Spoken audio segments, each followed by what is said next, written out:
Hello les scrap addicts, c'est Justine, on se retrouve aujourd'hui pour une vidéo tuto dans le cadre de la DT Zibuline. Aujourd'hui je vais vous apprendre à réaliser un transporte-bouteille, en tout cas une pochette cadeau pour une bouteille, notamment une bouteille de vin. J'ai sorti la mienne pour être sûre que les dimensions soient bonnes. Je ne fais pas de pub d'ailleurs au passage. Je m'y connais pas trop, mais pour moi les bouteilles de vin sont toutes standards au niveau des dimensions, que ce soit en hauteur ou en largeur. Donc normalement celle que je vous donne devrait s'adapter à l'ensemble des bouteilles de 75 centilitres de vin. Après vous pouvez très bien ajuster les dimensions si vous voulez le faire pour par exemple offrir, je ne sais pas moi, une bouteille de champagne, une bouteille de liqueur ou ce genre de choses, enfin voilà, ce que vous avez envie d'offrir. Je pensais justement du coup à ce tuto pour l'été puisque on est amené à faire pas mal de barbecue à droite à gauche et je trouve ça toujours sympa d'offrir une petite bouteille quand on arrive, que ça soit avec ou sans alcool. Je ne pousse pas à la consommation mais voilà, ça fait toujours plaisir et je trouve que d'avoir un emballage c'est plutôt sympa, et en sachant que vous pourrez réutiliser ce tuto là pour vos créations dans le cadre des fêtes de fin d'année, les fêtes de Noël. Vous aurez juste à ajuster peut-être les couleurs et les dimensions suivant ce que vous allez offrir. Voilà, trêve de blabla, du coup je vous montre tout de suite ce que j'ai préparé. Donc j'ai préparé deux morceaux de carton, c'est du 3 ou 2 mm, 2 mm. Voilà, donc il vous faut deux morceaux de 10 cm par 35 cm, donc deux grands comme ça, deux grands rectangles. Et il vous faudra un plus petit rectangle pour faire le fond de 10,5 cm par 10 cm. Voilà, donc rien de rien de très compliqué. Ensuite, alors sur celui-ci j'ai déjà fait mes repères, mais sur celui-ci j'ai déjà fait le trou. Donc en fait vous allez avoir besoin d'une petite poignée pour pouvoir transporter forcément votre bouteille. Donc il vous faut faire un trou de ces dimensions là. Donc il vous faut une hauteur ici de 1,5 cm. Le faites pas trop petit parce que j'ai peur que ça se déchire si jamais vous avez un peu de poids. Vous faites 1,9 cm de chaque côté. Voilà, en sachant que le trou va faire 2 cm par 6 cm, donc 2 cm de hauteur par 6 cm de largeur. Voilà, donc vous me faites bien le trou sur les deux. Je vais aller le faire moi du coup en superposition, je ne vais pas trop m'embêter.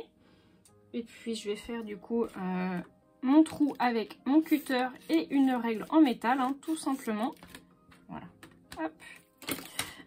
Donc je vais faire ça tout de suite après et ensuite on va venir faire l'assemblage.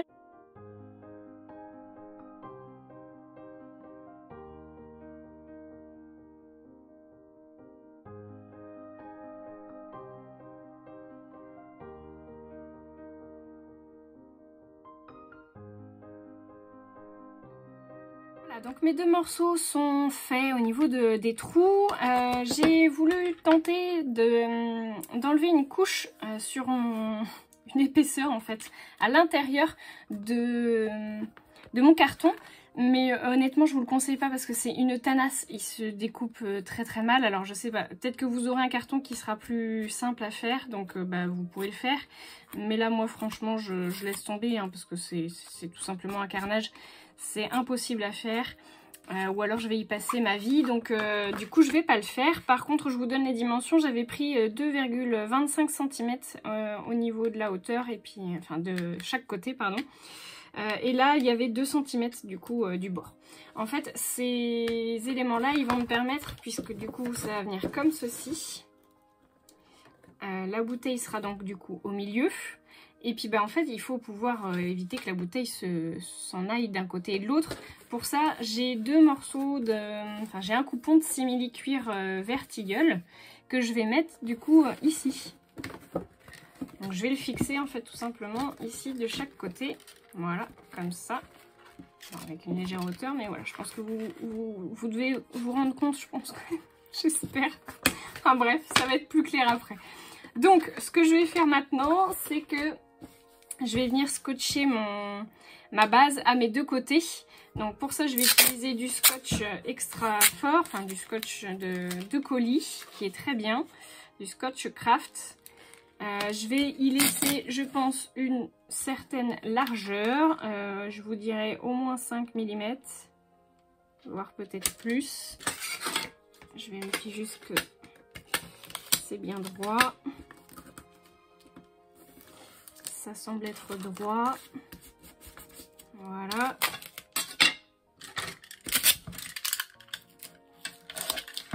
Je préfère le renforcer parce que malgré que je vais faire ma couverture en papier, eh bien j'ai un peu peur du coup, vu le poids de la bouteille quand même, que juste le papier ça se déchire. Donc bah, du coup par précaution je préfère rajouter un petit morceau de scotch.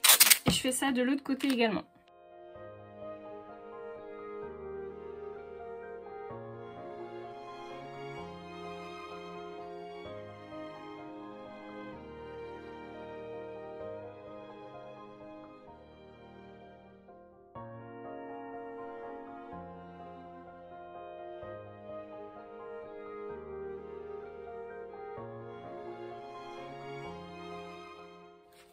Donc vous voyez, maintenant mon support il ressemble à ça.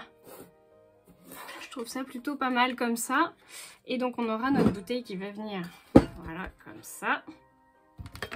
Et donc bah, sur les côtés, on va y rajouter notre fameux simili-cuir, comme ceci. Voilà.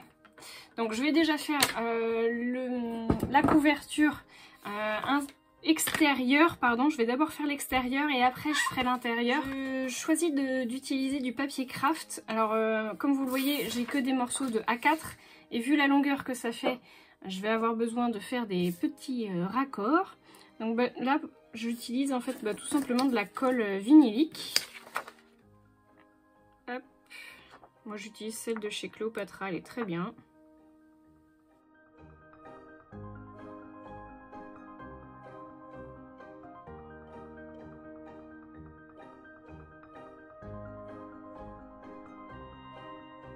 Je vais déjà faire le tour de ma poignée puisque j'ai besoin en fait que le tour soit bien fait.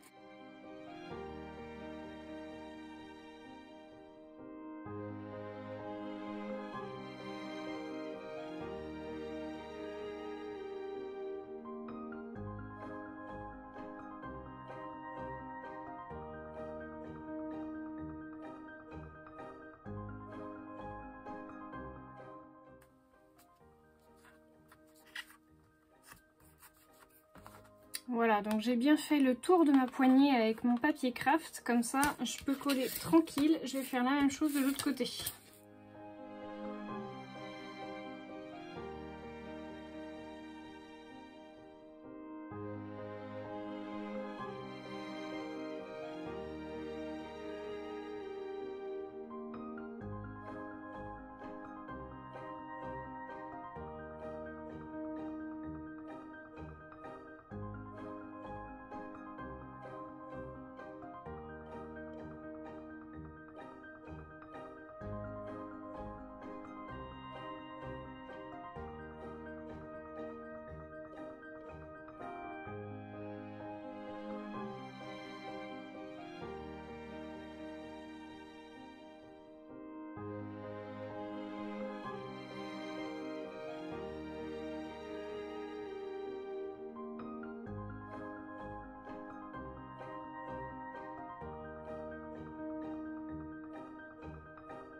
Voilà, donc j'ai entièrement recouvert de noir mon intérieur. Je vais vous voyez l'extérieur. Alors il n'est pas très propre, donc je pense que je vais venir y rajouter du papier. J'ai juste pris mon petit repère, vous voyez j'ai fait des petits repères ici là au niveau du bas à 2 cm pour que je puisse savoir où je dois fixer mon simili-cuir sur lequel je suis également venue faire un petit trait à 2 cm du bord pour que je puisse les fixer comme il faut. Donc je viendrai me positionner comme ça et je ferai attention du coup à mon alignement comme ceci. Voilà. Donc normalement ça devrait fonctionner théoriquement. Je vais venir essayer d'embosser à chaud du coup mon simili-cuir parce que je n'ai jamais essayé ça. Et je me pose la question de savoir si c'est possible ou pas. Donc c'est ce que je vais faire tout de suite.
Alors le verdict c'est que le simili-cuir est embossable comme vous pouvez le voir. Du coup j'ai bien mes fleurs en doré. La seule chose c'est que du coup le simili-cuir il a tendance à accrocher bien comme il faut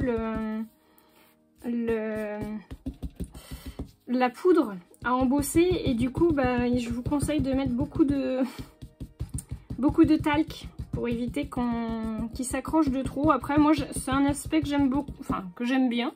Il me dérange pas du tout en fait le fait qu'il y ait quand même de la poudre qui soit embossée en dehors des motifs. Je trouve que c'est rigolo. Donc je vais laisser comme ça et puis je vais faire je pense de l'autre côté. Ou alors je fais qu'un côté. Ah c'est peut-être pas idiot ça. Voilà donc mes deux morceaux de simili-cuir sont embossés. Ce que je vous conseille de faire c'est vraiment de faire avec précaution, de vous rapprocher de votre simili-cuir. Essayez de ne pas être à moins de 10 cm hein, du coup parce que sinon votre simili-cuir il va fondre. Là il a très bien fonctionné hein, moi je suis vraiment super contente. Je trouve que ça fait vraiment chouette. Donc écoutez je vais m'en servir du coup pour ma déco. Donc je vais venir positionner je pense déjà le premier.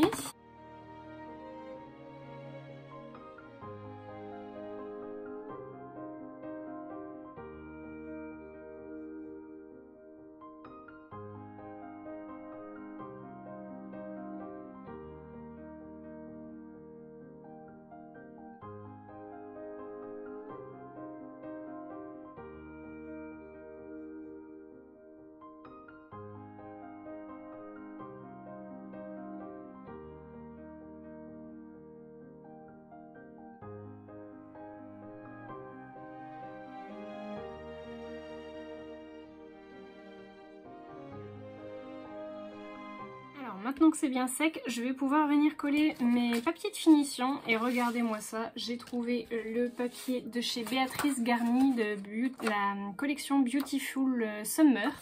Elle est canon. Et du coup, ça va pile poil avec le vertilleul du simili-cuir. Donc, je vais utiliser ça. Je vais pas me faire prier. J'ai mis du scotch double face du coup sur le papier. Je l'ai laissé en 30,5 par 10, enfin par 9,5 cm. Je vais laisser un petit peu de marge tout autour.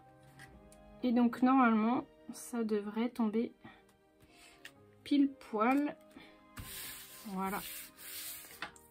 Donc là au niveau de la poignée ça va rester craft mais c'est très bien. Ça me convient parfaitement. Je vais faire la même chose de l'autre côté et je vous conseille de le faire avant de venir finir votre porte-bouteille du coup en fermant avec le simili-cuir parce qu'après ça va être beaucoup moins facile à coller. Et pas un peu canon. Donc je vais venir faire la fin tout simplement avec, hop, comme ça. Je vais venir fermer comme ça.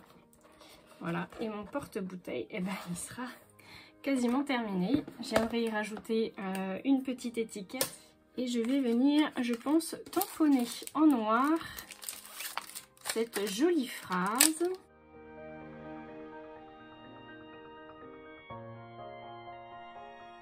Le bonheur est la seule chose qui se double si on le partage. Voilà, je trouvais que c'était rigolo d'accrocher ça sur un porte-bouteille. Je vais vous faire des photos du coup finales. Je pense que ce sera plus joli que la démonstration parce que c'est vrai que franchement c'est pas facile de vous montrer tout ça sur un tout petit écran. Je vais coller du coup le reste hein, comme j'ai collé sur de l'autre côté. Et puis je vous fais les photos tout de suite pour vous montrer du coup à quoi ça va ressembler. Je vous fais de gros bisous à tous et je vous dis à très bientôt pour de nouveaux tutos. N'oubliez pas de vous abonner, de partager aussi la chaîne avec les copains et les copines. Et je vous retrouve très vite pour de nouveaux tutos. Bisous tout le monde!